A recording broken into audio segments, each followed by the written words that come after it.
अहमदाबाद की पुलिस ने एक बड़ा काम किया है। देश भर में डिजिटल अरेस्ट रैकेट चलाने वाले इंटरनेशनल नेटवर्क का पर्दाफाश किया है। इस गैंग ने देश भर में करीब 1000 लोगों को अपना शिकार बनाया। पुलिस ने खुलासा किया कि साइबर क्राइम में इस धंधे में चीन और ताइवान का माफिया शामिल है। इस गैंग ने लोगों से पैसे ठगकर 5000 करोड़ रुपए से ज्यादा की रकम चीन और ताइवान ट्रांसफर की।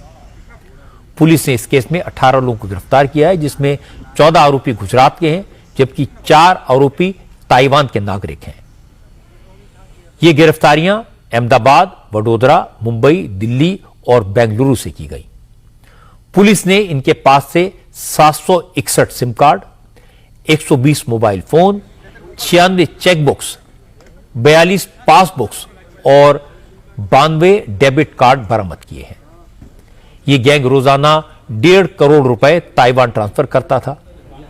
हमारे संवाददाता निर्णय कपूर ने बताया कि इस गैंग ने अहमदाबाद में एक बुजुर्ग को डिजिटल अरेस्ट करके करीब 80 लाख रुपए वसूले थे।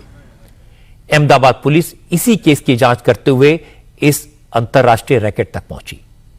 पुलिस को पता चला कि ठगे गए बुजुर्ग ने जो रकम भेजी थी, उसमें से 6 लाख रुपए वडोदरा की SBI ब्रांच में भेजे गए थे। यह अकाउंट भव्य इंफोटेक नाम की कंपनी का था। जब अकाउंट होल्डर से पूछताछ की गई तो उसने बताया कि अकाउंट उसने 2 लोगों के यूज करने के लिए लिया था। जब इन 2 लोगों के ऑफिस पर रेड की गई तो पुलिस ये देखकर हैरान रह गई कि दफ्तर में एक डार्क रूम बना हुआ था, जिसमें 20 मोबाइल फोन स्टैंड रखे हुए थे। इनमें हर एक में 2 सिम कार्ड लगे हुए थे। एक सिम कार्ड को बैंक अकाउंट के साथ लिंक किया गया था, जिसमें OTP आते थे। इन मोबाइल फोन्स की जांच की तो पता लगा ये फोन 120 दूसरे मोबाइल फोन से कनेक्टेड थे।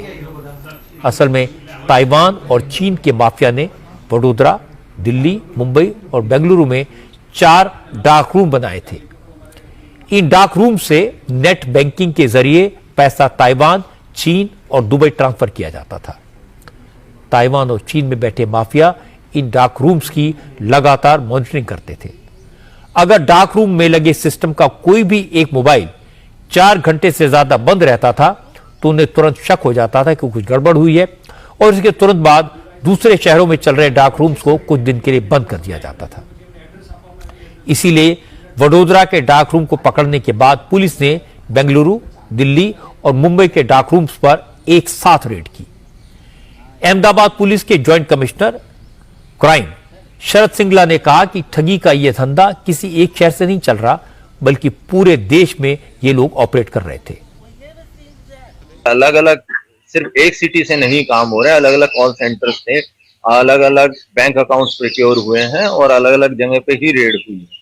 तो ऐसा नहीं है कि मैं बोलूं कि सिर्फ एक शहर में ये रिस्ट्रिक्टेड है। अब हर काफी सारे, क्योंकि छोटे से कमरे में भी ये लोग मोबाइल्स के जरिए और सिम बॉक्स के जरिए और वो सेटअप बना के अपना कॉल सेंटर शुरू कर। शरद सिंगला ने बताया कि जांच के दौरान पुलिस को एक गूगल शीट मिली, जिसमें पैसों का हिसाब किताब था। दिल्ली, बेंगलुरु, मुंबई में होटल में रुकने के खर्च, टैक्सी और खाने की बिल समेत कई जानकारियां थी। इसी गूगल शीट से पुलिस को पता चला यह रैकेट इंटरनेशनल है। ताइवान के माफिया टूरिस्ट वीजा पर भारत आते हैं। पुलिस ने इन ताइवानी नागरिकों की पहचान की, इनके लैपटॉप को सर्विलेंस पर डाला। 10 अक्टूबर को ताइवान के ये माफिया दिल्ली पहुंचे, ताज होटल में रुके और जैसे ही उन्होंने लैपटॉप ऑन किया, साइबर सेल ने उन्हें गिरफ्तार कर लिया। इस गैंग ने ठगी के लिए 6 अलग अलग यूनिट्स बनाई हुई थी। हर यूनिट का काम बटा हुआ था।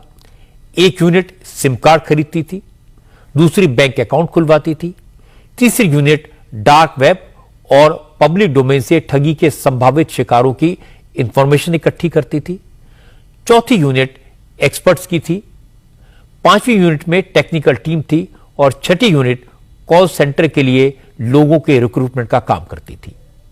शरद सिंगला ने बताया कि ठगी के लिए एक ऐप तैयार किया जाता था। इसे लैपटॉप पर ओपन करके ड्यूअल सिम कार्ड वाले 20 रूटेड मोबाइल्स को कनेक्ट किया जाता था। हर एक मोबाइल का सिम कार्ड एक बैंक अकाउंट के साथ लिंक पर था। जैसे ही बैंक अकाउंट में पैसा आता, उसे आगे मल्टीपल अकाउंट्स में ट्रांसफर कर दिया जाता था। इसके बाद अलग अलग बैंक अकाउंट से पैसे चीन और ताइवान में बैठे माफिया के वॉलेट में जाता था। शरद सिंगला ने बताया कि हवाला के जरिए इस पैसे का एक हिस्सा भारत में बैठे ठगों तक पहुंचा दिया जाता था।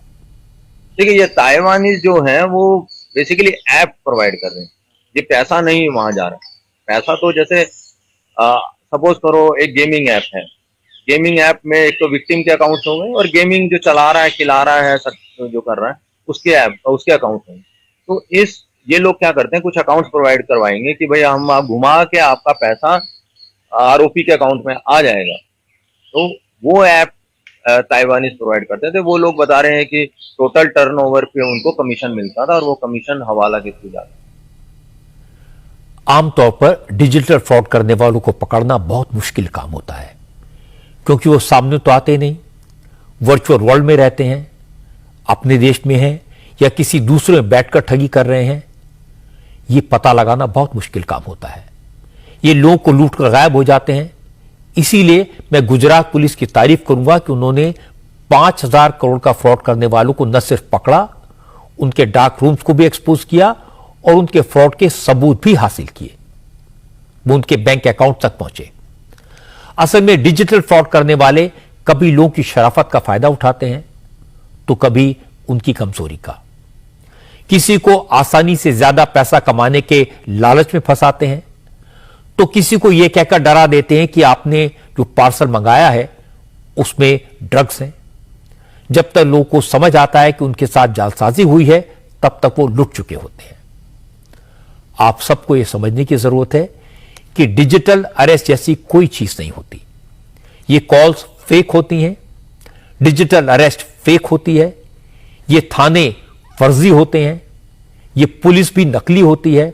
ये सब कुछ दिखता असली जैसा है लेकिन फेक और फ्रॉड होता है। इसलिए ऐसे ठगों से सावधान रहें। जब भी कोई मुसीबत पड़े तो उसे छुपाने के बजाय अपने आसपास किसी जानकार से सलाह लें। अगर बात न बने तो पुलिस को इन्फॉर्म करें।